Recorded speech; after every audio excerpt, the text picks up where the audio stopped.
अगर आपका मन या आपकी बुद्धि, आपके शरीर, आपकी अपनी विचार प्रक्रिया, आपकी अपनी भावनाओं समेत किसी भी पहचान में उलझी हुई नहीं है, तो आध्यात्मिक प्रक्रिया बहुत स्वाभाविक होगी। अगर आपकी बुद्धि किसी भी चीज के साथ उलझी हुई नहीं है, तो आपकी बुद्धि के लिए जीवन के अलग अलग आयामों की खोज करना और उनके प्रति खुलना बहुत ही प्राकृतिक होगा। सुरक्षा पाने और खुद को बचाने की कोशिश में आप किसी चीज के आधार पर अपनी पहचान बना लेते हैं, वरना पहचान बनाने का और कोई फायदा नहीं है। कृपया देखिए, आपकी पहचान आपको किसी चीज से जुड़े होने का झूठा बोध कराती है, जिसे आप वैसे भी एक दिन छोड़ देंगे। जब आप किसी ऐसी चीज के रूप में खुद को पहचानने लगते हैं जो आप नहीं हैं, तब आपकी बुद्धि पर पर्दा पड़ जाता है। ये उसी पहचान के चारों ओर घूमने लगती है। आप खुद को जिस भी रूप में पहचानते हैं, आपकी बुद्धि केवल उसी के इर्द गिर्द काम करती है। कृपया देखिए। हाँ, अगर आप खुद को अपने धर्म, राष्ट्रीयता, अपने परिवार से पहचानते हैं, तो ये केवल उसी के इर्द गिर्द काम करती है। ये एक तरह की पूर्व धारणा है ना? एक पूर्व धारणा वाला मन देख नहीं सकता, एक पूर्व धारणा वाला मन जीवन की सच्चाई प्रकट नहीं कर सकता। बस इतनी सी ही बात है। जब मैं पूर्व धारणा कहता हूं, तो मेरा मतलब कई अलग अलग स्तरों की पूर्व धारणा से है। नहीं, मैं बहुत ही खुले मन का हूं, मुझ में पूर्व धारणा नहीं है। ठीक है, आपकी पूर्व धारणा बहुत फैली हुई है।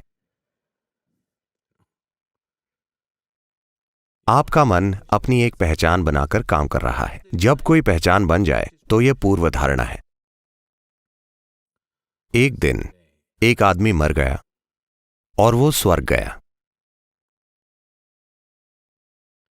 वहां ईश्वर ने खुद स्वर्ग का दरवाजा खोला, उसका स्वागत किया और कहा, देखो, मुझे कुछ काम निपटाकर आने हैं। क्या तुम मेरे लिए कुछ देर दरवाजे का ध्यान रख सकते हो? मैं जल्दी ही वापस आऊंगा। उसे बहुत अच्छा लगा, क्योंकि वो ईश्वर की जगह ले रहा था। ये अच्छा है। भगवान की जगह लेना कोई छोटा सम्मान नहीं है ना? दरवाजे का ध्यान रखना है, पर ठीक है, क्योंकि वो भगवान का काम कर रहा था। वो कुछ होने का इंतजार कर रहा था, और उसे हैरान परेशान करते हुए उसकी पत्नी दरवाजे पर प्रकट हुई। उसने कहा, क्या तुम यहां क्या कर रही हो? ये कोई लोकल बार नहीं है। तुम मेरे पीछे कैसे आ गई? पत्नी ने कहा, मैं अंतिम संस्कार से घर वापस आ रही थी, मेरी कार की टक्कर हो गई और मैं यहां पहुंच गई।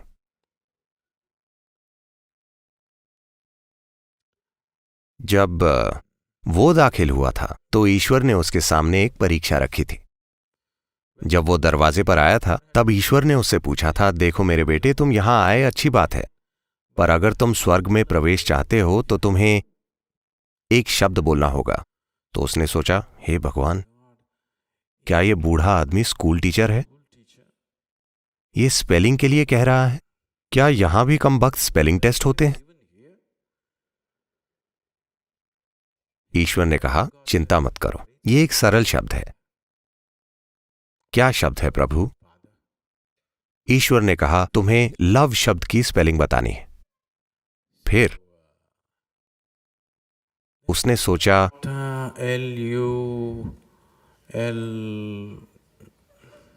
उसने कई लोगों से आई लव यू कहा था, पर उसने कभी कोई पत्र नहीं लिखा था।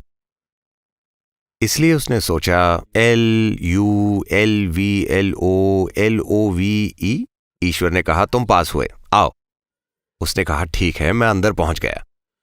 अब जब उसकी पत्नी आई, तो उसने कहा, ठीक है, तुम यहां आ गई हो, पर अंदर जाने के लिए तुम्हें एक स्पेलिंग बतानी होगी। पत्नी ने कहा, चलो भी, अगर तुम एक स्पेलिंग बताकर अंदर जा सकते हो, तो क्या मैं नहीं जा सकती? मुझे वो शब्द बताओ। उसने पत्नी की ओर देखा और कहा, चेकोस्लोवाकिया।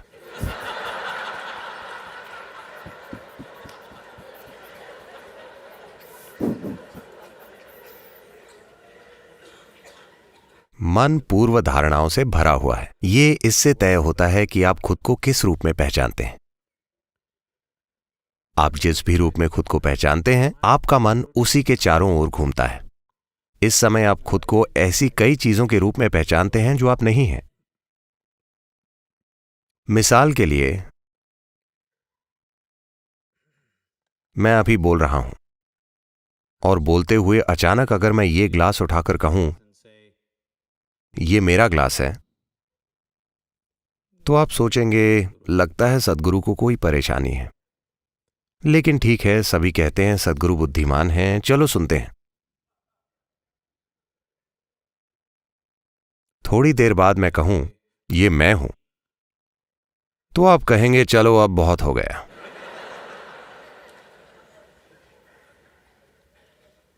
ये बहुत ज्यादा है। कृपया देखिए, आपके साथ यही हुआ है। इसे समझने के कई तरीके हैं। उदाहरण के लिए, आपके सामने थाली में खाना आता है, आप कहते हैं ये मेरा खाना है, आप उसे खाते हैं और फिर कहते हैं ये मैं हूं। क्या ऐसा नहीं है? जिसे आप मेरा शरीर कहते हैं बस भोजन का एक ढेर है या नहीं? हां, ये वही भोजन है जो आपने खाया है ना? जो आप इकट्ठा करते हैं वो आपका हो सकता है। फिलहाल मैं इस पर बहस नहीं करूंगा, पर वो आप कभी नहीं हो सकते, है ना? हां, जो कुछ भी आप इकट्ठा करते हैं वो आपका हो सकता है, पर वो आप कभी नहीं हो सकता, है ना? क्या आपने अपने शरीर को कुछ समय के दौरान इकट्ठा किया है? हाँ या ना? हाँ या ना? क्या आपने मन को समय के साथ इकट्ठा किया है? हां, पर अभी आप दोनों चीजों को मैं कह रहे हैं, है ना? और ये यही नहीं रुकता, ये कई चीजों में फैल जाता है। आपका घर, आपकी कार, आपकी चीजें, आपका पैसा, आपके बच्चे, आपका पति, आपकी पत्नी, लाखों दूसरी चीजें, आपका धर्म, आपके विचार, आपकी धारणाएं, सब कुछ।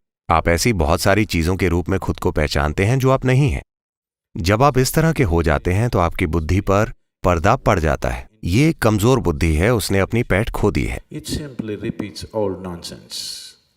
ये केवल पुरानी बकवास को दोहराती रहती है। आपने तेनाली रामकृष्ण के बारे में सुना है? तेनालीराम एक विदूषक थे। कृष्ण देवराय के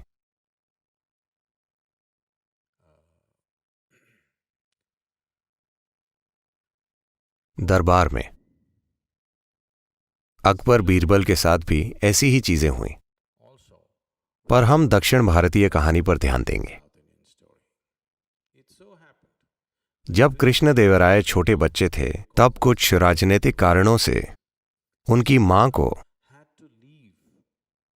कुछ ही महीनों के कृष्णदेवराय को देखभाल के लिए किसी दूसरी औरत के पास छोड़कर कहीं जाना पड़ा।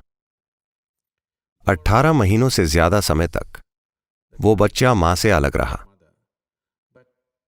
पर उसे दूसरी महिला पाल रही थी, जिनका अपना भी एक बच्चा था जो कृष्णदेवराय से कुछ ही महीने बड़ा था।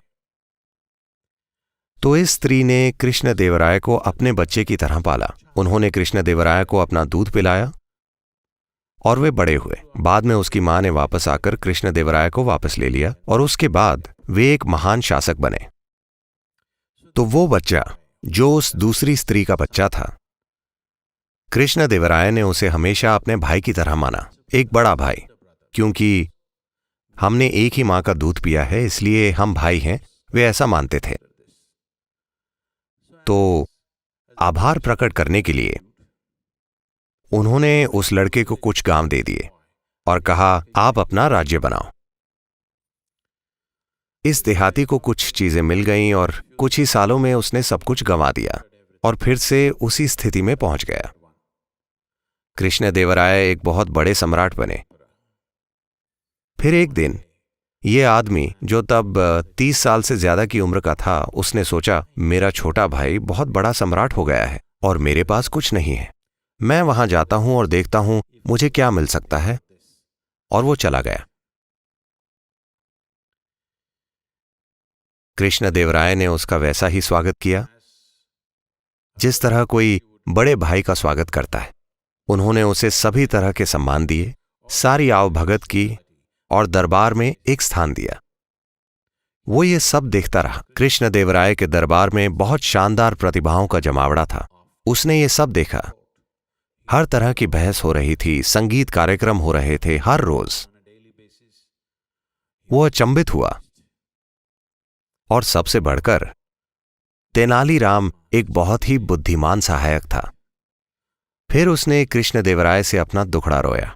तुम इतने सफल हो, तुम बहुत बड़े राजा हो गए हो क्योंकि तुम्हारे पास इतने बुद्धिमान लोग हैं।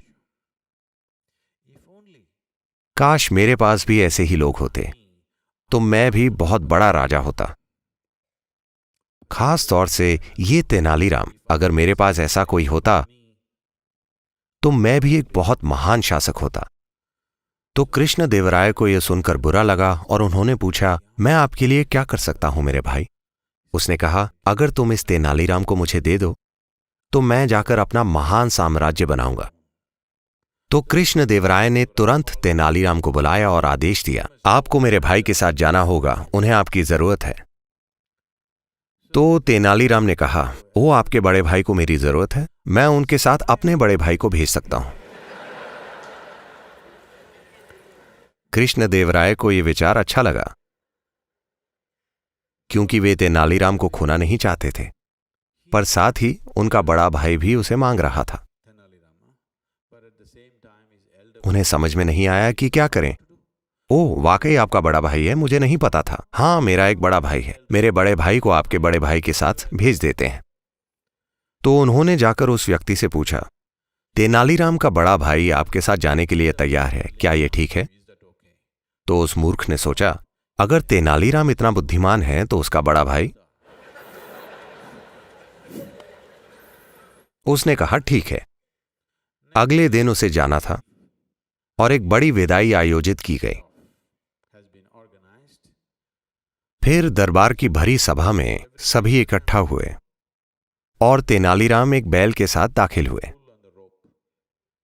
वे दरबार में आए। कृष्णदेवराय ने यह सब देखकर पूछा, ये क्या है? तुम इस बैल को सभा में क्यों लाए हो? नहीं राजन, ये मेरा बड़ा भाई है। उन्होंने कहा, क्या बकवास है, तुम क्या कहने की कोशिश कर रहे हो? नहीं, हम दोनों ने एक ही मां का दूध पिया है।